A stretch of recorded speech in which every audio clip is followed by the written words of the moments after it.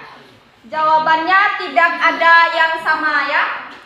Misalnya kelompok 1 tidak kerjasama dengan kelompok 2. Silakan. Ibu tunggu selama 5 menit.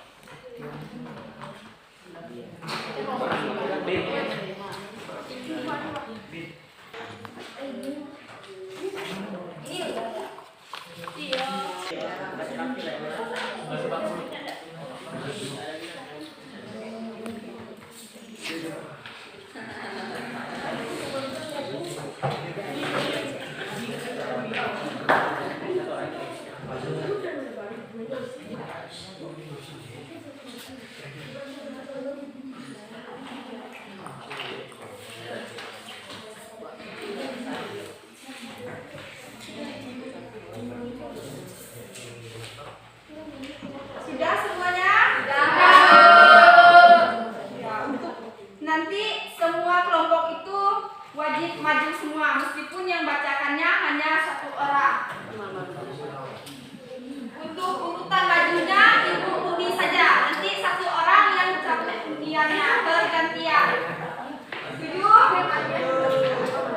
Yang pertama mau dari kelompok berapa? 2. Iya. 2. Ya, silakan.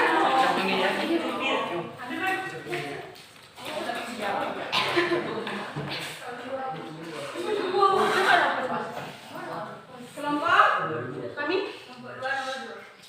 iya, silakan maju kelompok 2.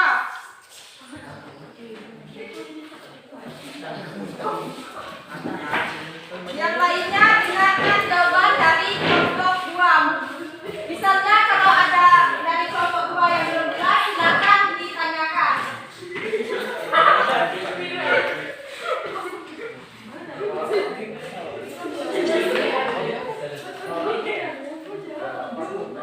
Jawabannya? Ya. Silakan kelompok 2 bacakan hasil diskusinya. sebutkan badan-badan perwakilan rakyat yang melaksanakan kedaulatan rakyat menurut undang-undang. MPR, DPR, DPRD provinsi, DPRD kota atau kabupaten. Ya. Ada yang ingin bertanya? Tadi kelompok 2 mengatakan bahwa badan-badan perwakilan rakyat yang melaksanakan kedaulatan rakyat menurut undang-undang itu yang pertama MPR, 2 DPR, DPRD provinsi, DPRD kota atau kabupaten. Ada yang ingin bertanya? Sudah jelas dari kelompok 2? Sudah. Ya baik, silakan ditutup.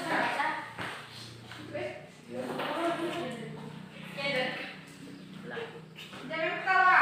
Sekian hasil dari kelompok kami. Terima kasih. Ya, beri aplaus untuk kelompok. Selanjutnya.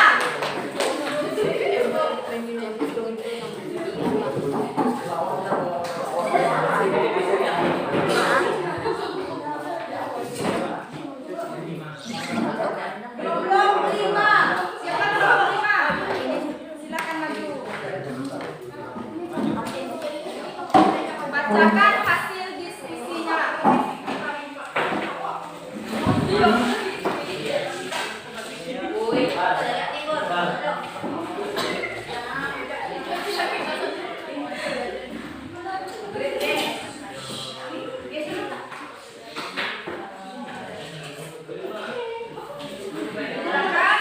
Bacakan dulu pertanyaannya.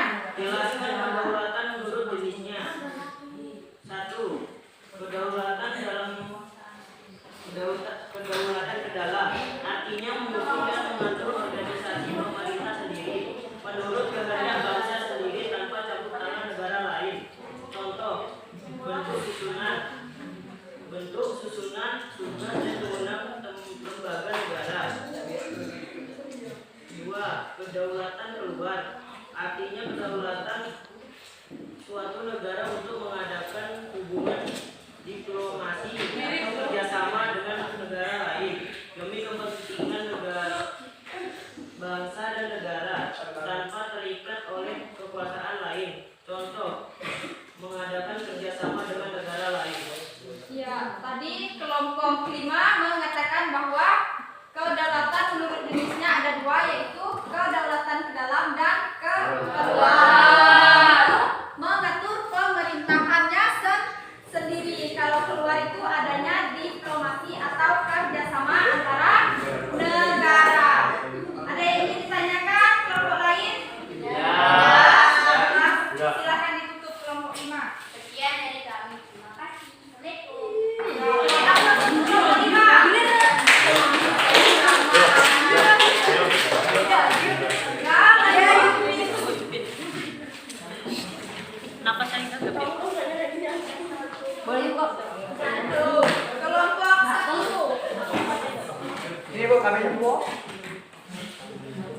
Silakan kelompok 7.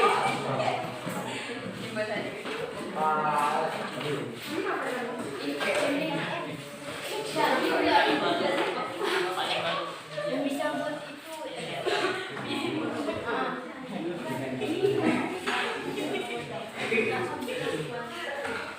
sebutkan pengertian teori kedaulatan rakyat. Teori kedaulatan rakyat menerangkan bahwa kekuasaan tertinggi di dalam suatu negara berada di tangan rakyat. Ada yang ingin ditanyakan? Ya. Kelompok 1 mengatakan bahwa pengertian dari teori kedaulatan rakyat itu merupakan kekuasaan tertinggi itu berada di tangan rakyat. Tidak ada yang ingin bertanya? Ya. Baik, berarti sudah jelas dari kelompok 1. Silahkan ditutup. Sekian dan terima kasih dari kelompok 1. Ya, beri aplaus untuk kelompok 1.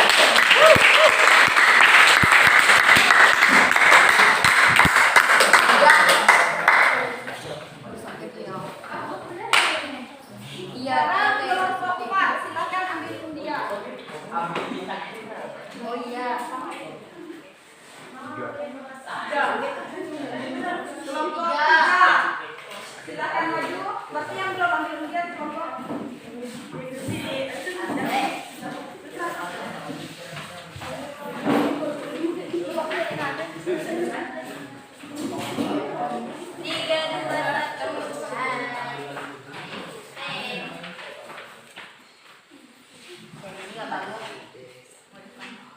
Jelaskan pengertian kedaulatan dan jenis-jenis teori kedaulatan.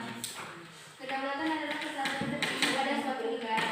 Jenis-jenis teori kedaulatan: 1. Teori kedaulatan Tuhan. 2. Teori kedaulatan raja. 3. Teori kedaulatan negara. 4. Teori kedaulatan hukum. 5. Teori kedaulatan rakyat. Ya. Ada yang ingin bertanya? Ya. Tadi jenis-jenis teori kedaulatan itu ada teori kedaulatan Tuhan, teori kedaulatan raja, negara, hukum, dan rakyat. Silakan. Mungkin ada yang belum jelas dari kelompok 3. Silakan ditanyakan. Tidak ada? Tidak. Sudah jelas dari kelompok 3. Silakan ditutup. Sekian dari kelompok kami. Terima kasih.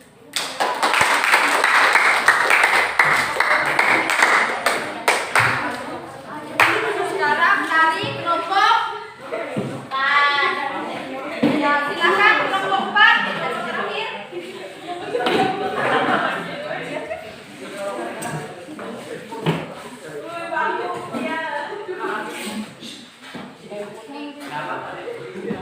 Sebutkan 4 kedaulatan menurut Jin Bodin. 1. Asli, 2. Tunggal, 3. Permanen, 4. Tak terbatas. Ya, kedaulatan menurut jenisnya yang pertama itu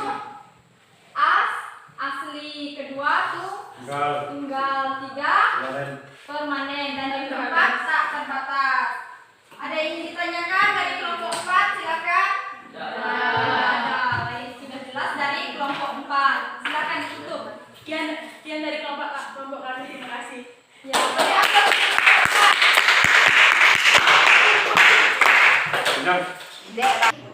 Sudah? Baik, terima kasih semuanya. Jawabannya sudah benar semua ya. Berarti tujuan pembelajaran kita hari ini sudah tercapai. Ibu harap tidak hanya di materinya saja tercapai, tetapi ada prakteknya juga.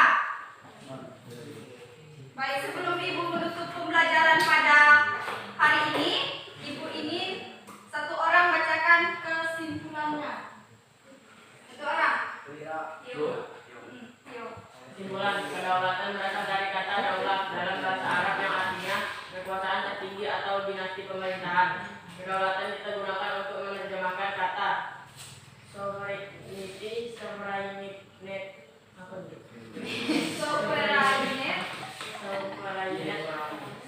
superamus yang berarti tertinggi. Kedaulatan adalah kekuasaan tertinggi pada suatu negara. Menurut jenisnya, kedaulatan dibagi menjadi 2, yaitu kedaulatan ke dalam dan kedaulatan keluar. Teori kedaulatan yaitu teori kedaulatan Tuhan, teori kedaulatan raja. teori kedaulatan negara, teori kedaulatan hukum, dan teori kedaulatan rakyat. Ya, itu kesimpulan pembelajaran kita pada hari ini. Materi kita sudah selesai.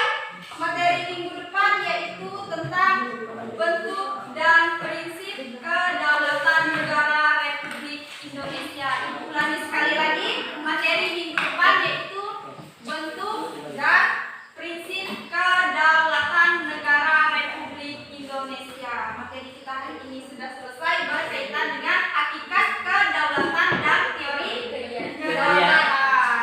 Baik, Ibu ucapkan terima kasih untuk hari ini. Ibu harap